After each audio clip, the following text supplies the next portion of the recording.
എല്ലാവർക്കും സുഖമെന്ന് വിചാരിക്കുന്നു. നമ്മുടെ കഥയുടെ ബാക്കി കേൾക്കണേ. നമ്മുടെ കഥയുടെ ബാക്കി എന്ന് പറയുന്നത് നമ്മളെ കൂട്ടുകാരും നായകനും എല്ലാവരും കൂടി മതിലിച്ചാതിരിക്കുന്നു. അതേ സമയത്ത് ഒരു പഴയ മോഡൽ കാർ വന്ന് ഇങ്ങനെ നിൽക്കുന്നു. അതിൽ നിന്നൊരു പെങ്കൊച്ച് ഇറങ്ങുന്നു. ഇത് കണ്ട് കൂട്ടുകാർ നമ്മളെ കഥാനായകൻ കണ്ടപ്പോഴേ പെങ്കൊച്ചിനെ കണ്ടപ്പോൾ ഫ്ലാറ്റായി. പക്ഷേ ഒരുവിധം കൊള്ളാവുന്നൊരു പെങ്കൊച്ച്. പക്ഷേ കൂട്ടുകാർക്ക് അത് അത്രയ്ക്ക് ഇഷ്ടപ്പെട്ടില്ല. കഥാനായകൻ കൂട്ടുകാരോട് പറഞ്ഞു അത് പെണ്ണ് ഇങ്ങനെ വണ്ടിയിൽ നിന്ന് ഇറങ്ങി നടന്നു പോന്നു. അത് കണ്ടപ്പോഴേ കണ്ണിങ്ങനെ നോക്കിക്കൊണ്ടിരിക്കാൻ പെങ്കൊച്ച് നമ്മൾ മൈൻഡിൽ കഴിഞ്ഞാൽ പെങ്കൊച്ച് നാളെ പോകും. അപ്പോഴാണ് പെട്ടെന്ന് കണ്ണെടുത്ത് കൂട്ടുകാരൻ്റെ അടുത്ത് വെച്ചു നമുക്ക് ആ പെങ്കൊച്ചിൻ്റെ പേര് ചോദിച്ചാലോ. അപ്പോൾ അവർ ചെന്ന് പെങ്കൊച്ചിൻ്റെ അടുത്ത് ചോദിച്ചു പേരെന്താണ്. പേര് വന്നു ശ്രീലക്ഷ്മി. അത് പറഞ്ഞു കഴിഞ്ഞു. പെങ്കൊച്ചെന്ന് പറഞ്ഞിട്ട് ക്ലാസ്സിൽ കയറിയിരുന്നു. ഇതിൽ ഒരു മീനും ചെയ്യാത്തതുകൊണ്ട് എല്ലാവരും ആ പെങ്കൊച്ചിനെ പ്രത്യേകിച്ചൊന്നും ചോദിച്ചില്ല പോയിരുന്നു. പിറ്റേ ദിവസം വീണ്ടും ആ പെങ്കൊച്ച് വരുന്നത് വരെ കാത്തിരുന്ന് കാറിൽ വന്ന് ഇറങ്ങുന്നത് വരെ കാത്തിരുന്നു. അതിങ്ങനെ സ്ഥിരമായപ്പോൾ വീണ്ടും കുറേ ആയി.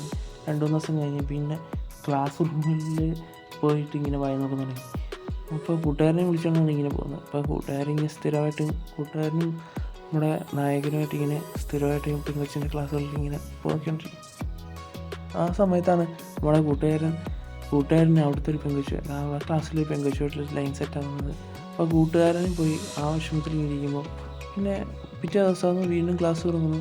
അപ്പോഴാണ് നമ്മുടെ ക്ലാസ് പീരീഡിൽ സാറ് വന്നിട്ട് എൻ്റെ ക്ലാസ്സിൽ ഇഷ്ടമല്ലാത്തവർക്ക് ഇറങ്ങിപ്പോകാം എന്ന് പറഞ്ഞു. ഇത് സാധാരണ നമ്മൾ ആണുങ്ങളാണെന്നുണ്ടെങ്കിൽ ഇത് കേൾക്കാനിരിക്കുകയാണ് ക്ലാസ്സിൽ നിന്ന് ഇറങ്ങിപ്പോയി കട്ട് ചെയ്യാൻ. ഇത് കേട്ട് ക്ലാസ്സിൽ നിന്നിറങ്ങിപ്പോയി. ക്ലാസ്സിൽ നിന്ന് വെളിയിൽ ഇറങ്ങി ഭയങ്കര ബഹളം. ഒന്നുമില്ല, കുറച്ച് നേരം ഭയങ്കര ബഹളമാക്കി. ക്ലാസ്സിൽ നിന്ന് വെളിയിൽ ഇറങ്ങി ഭയങ്കര ബഹളം. കുറച്ച് കഴിഞ്ഞപ്പം ഭയങ്കര നിശബ്ദം. ക്ലാസ്സിൽ നിന്ന് വെളിയിൽ ഇറങ്ങി ഭയങ്കര നിശബ്ദം. കാരണം ഒരു തവിട്ട് സാറ് ഇറങ്ങി നോക്കിയപ്പോൾ എല്ലാവരും കൂടത്തോടെ ഇരുന്ന് ഫോണിനകത്ത് ഫോൺ പിടിക്കണമായിരുന്നു. ഇതിനിടയ്ക്കൂടെ അപ്പം സാറ് വന്ന് തലയിട്ട് നോക്കിയിട്ട് പറഞ്ഞു കൊള്ളാലോ, ക്ലാസ്സിലും കയറാൻ ഇതാണ് പരിപാടി എന്ന് ചോദിച്ചു. എന്നിട്ട് പറഞ്ഞ് ചെറുക്കന് ഒരുത്തിൻ്റെ കയ്യിൽ നിന്ന് ഫോണും വാങ്ങിച്ച് സ്റ്റാഫ് റൂമിലേക്ക് എല്ലാത്തിനെയും തൂക്കിയെടുത്ത് സ്റ്റാഫ് റൂമിൻ്റെ ഫ്രണ്ടിൽ കൊണ്ടുവന്നു. സ്റ്റാഫ് റൂമിൻ്റെ ഫ്രണ്ടിൽ കൊണ്ടുവന്നപ്പോൾ ആ പെങ്കൊച്ച് ആ സ്റ്റാഫ് റൂം വന്നപ്പോൾ ഇവരെല്ലാം കണ്ടു പുഞ്ചിരിച്ച് കയറിപ്പോയി. ഇത് കണ്ടപ്പോഴത്തേക്ക് നമ്മുടെ കഥാനായകന് ഭയങ്കരമായിട്ട് ഇഷ്ടം തുടങ്ങി. എന്തായാലും പറയണമെന്നുള്ള രീതികളായി. അങ്ങനെ പിറ്റേ ദിവസമായി ഫോണ് തിരിച്ചു കൊടുത്തവർ പിന്നെ ക്ലാസ്സിൽ മേലെ അപ്പോളജിയൊക്കെ ഏൽപ്പിച്ച് ഇനി ക്ലാസ്സിലോട്ടൊന്ന് ഇങ്ങനത്തുള്ള പരിപാടികളൊന്നും സാധനമൊന്നും കൊണ്ടുവരരുത് എന്ന് പറഞ്ഞ് അപ്പോളജി ചെയ്യിപ്പിച്ച് പിന്നെ ക്ലാസ്സിൽ തെറ്റി. പിറ്റേ ദിവസം കൂട്ടുകാരൻ്റെ അടുത്ത് പറഞ്ഞ് എന്തായാലും ചെന്ന് പറയുക അവൾ എന്നെ നോക്കി ചിരിച്ചെന്ന് പറഞ്ഞു. അവൾക്ക് ഇഷ്ടമല്ലെന്ന് പറഞ്ഞു. അപ്പോൾ ആൾ നിരാശയായി. വീണ്ടും കുറേ നടന്നു വീണ്ടും സെറ്റാവുന്നില്ല. ആൾ കടിച്ച പിടി തന്നെയാണ്. പെണ്ണ് കടിച്ച പിടി തന്നെയാണ്, ഒരു രക്ഷയില്ല. അപ്പോഴാണ് നമ്മളെ കൂട്ടുകാരി ഞാനൊന്ന് ട്രൈ ചെയ്യാം,